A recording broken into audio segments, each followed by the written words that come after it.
Olá, queridos, eu sou o pastor André Luiz e eu quero começar dizendo: hoje é o dia da tua vitória, querido irmão. É uma bênção poder estar com vocês todas as manhãs e juntos buscarmos ao Senhor e aprender com a sua palavra. Eu quero pedir a você que compartilhe essa mensagem. Quando você compartilha essa mensagem, você coopera conosco para expandirmos o reino de Deus, porque mais pessoas também serão alcançadas pela palavra de Deus. Então, compartilhe essa mensagem, dê também o teu like para que essa ferramenta entenda que essa mensagem é relevante e ela vai levar essa mensagem a mais pessoas também. Se você não é inscrito nesse canal, eu te convido, inscreve-se neste canal, ative o sininho para você receber a notificação todas as vezes que colocarmos aqui uma nova mensagem. Vamos à leitura da palavra de Deus hoje, Amós, capítulo de número 7, do verso 1 ao verso de número 8, que diz assim: Foi isto que o Senhor, o soberano, me mostrou. Ele estava preparando um enxame de gafanhotos depois da colheita do rei, justo quando brotava a segunda safra. Depois que eles devoraram todas as plantas dos campos, eu clamei: Senhor soberano, perdoa. Como Jacó poderá sobreviver? Ele é tão pequeno. E então o Senhor arrependeu-se e declarou: Isto não acontecerá. O soberano Senhor mostrou-me também que para o julgamento estava chamando fogo, o qual secou o grande abismo e devorou a terra. E então eu clamei ao soberano Senhor: Eu te imploro que pares. Como Jacó poderá sobreviver? Ele é tão pequeno. E então o Senhor arrependeu-se e declarou: Isto também não acontecerá. E ele me mostrou ainda isto: o Senhor com um prumo na mão, e estava junto ao muro construindo no rigor do prumo. E o Senhor me perguntou: O que vê ou o que está vendo, Amós? Um prumo, respondi. E então disse o Senhor: Veja, estou pondo um prumo no meio de Israel, o meu povo, não vou poupá-lo mais. Queridos, o capítulo 7 de Amós apresenta 3 das 5 visões de Amós a respeito dos juízos que cairiam sobre Israel, assim como o confronto do profeta com Amazias, um sacerdote de Betel. Amós, queridos, foi um profeta de Deus no 8º século a.C. Foi enviado de Judá ao reino do sul, a Israel, o reino mais corrupto ao seu norte. Para chamar a este povo ao arrependimento, Amós foi levantado do meio do seu rebanho como profeta. A tarefa de Amós foi difícil. Sobre o governo do rei Jeroboão II, a nação de Israel viveu na maior supervisão, ou melhor, na maior prosperidade desde os reinos de Davi e Salomão, mais de 200 anos antes. O povo, como muitas pessoas religiosas hoje, interpretava a proteção como um sinal de aprovação divina e por isso foi resistente aos desafios lançados pelos profetas como Amós. Mas Jeroboão II, como todos os reis do norte, antes e depois dele, foi um homem desobediente ao Senhor.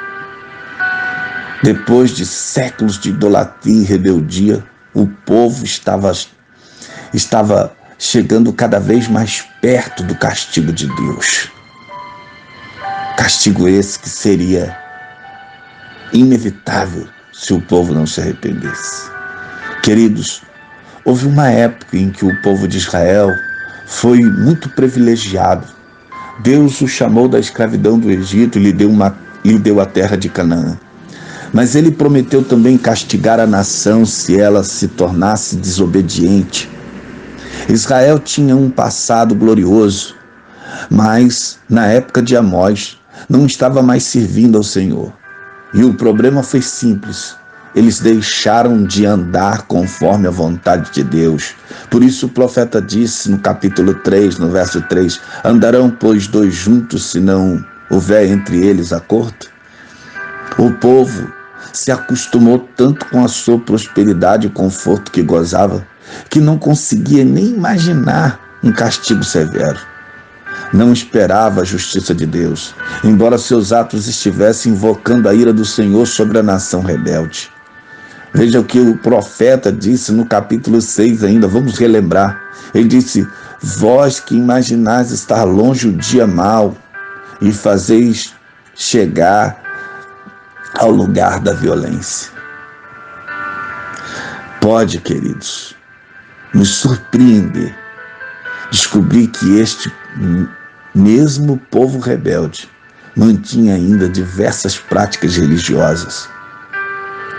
Hoje em dia, queridos, muitas pessoas acham suficiente fazer parte de alguma igreja e aparecer com alguma frequência nas reuniões de louvor, talvez levando alguma oferta à igreja. Queridos, devemos congregar em uma igreja fiel e devemos fazer a nossa parte, sim. Fazer as nossas ofertas, mas Deus, Ele quer mais, queridos. O povo de Israel levou sacrifícios diários e levou dízimos até 2 vezes por semana, mas Deus os rejeitou. Mesmo pessoas que frequentam uma igreja e oferecem seu dinheiro podem ser rejeitadas pelo Senhor, queridos. Preste atenção aqui. No início do capítulo 7, Amós relata uma série de 3 visões de julgamentos: os gafanhotos, o fogo consumidor e o prumo. Das 2 primeiras, Deus atendeu às súplicas do profeta e desistiu dos seus planos de destruir a nação. Mas a visão terceira, Deus deixou claro que não voltaria atrás. Israel seria julgado. Amós viu o muro levantado a prumo. Israel foi construído conforme a planta de Deus, queridos, cumprindo as profecias dadas a Abraão, Isaque e Jacó. Quando se trata do povo de Deus, devemos lembrar que a casa pertence ao Senhor. Ele fez uma planta original. Israel começou bem, conforme o plano de Deus. O Senhor tinha um prumo na mão e disse que poria o prumo no meio do povo. Deus voltou séculos depois da construção original de Israel para ver se o edifício ainda estava reto, segundo a planta original. A mesma medida usada na construção é utilizada para fiscalizar a obra séculos depois. Deus não procurava alterações e melhoramentos humanos. Ele queria o povo fiel às construções originais. Jesus disse que Ele nos julgará pelas palavras que Ele mesmo tinha dito. Veja que João diz lá no capítulo 12, no verso 48, ele diz: eu não vim para julgar o mundo, mas as palavras que eu tenho dito há de julgar no último dia. Queridos, devemos nos preocupar com a nossa fidelidade à palavra de Deus, a planta original do Senhor para com a nossa vida. Deus levanta com uma espada na mão. Quando a casa não passou na fiscalização divina, Deus mandou derrubá-la. E entendendo a severidade de Deus contra o seu povo, gente, que desviou do seu propósito original, quem teria coragem hoje de mudar alguma coisa na casa de Deus? Deus, queridos, mandou Amós transmitir a sua mensagem. E quando Amós transmitiu a mensagem de Deus ao povo, ele sentiu uma forte oposição. Amazias, que era um sacerdote idólatra de bezerros, um sacerdote de Betel, opôs-se ao trabalho de Amós e tentou expulsá-lo do país.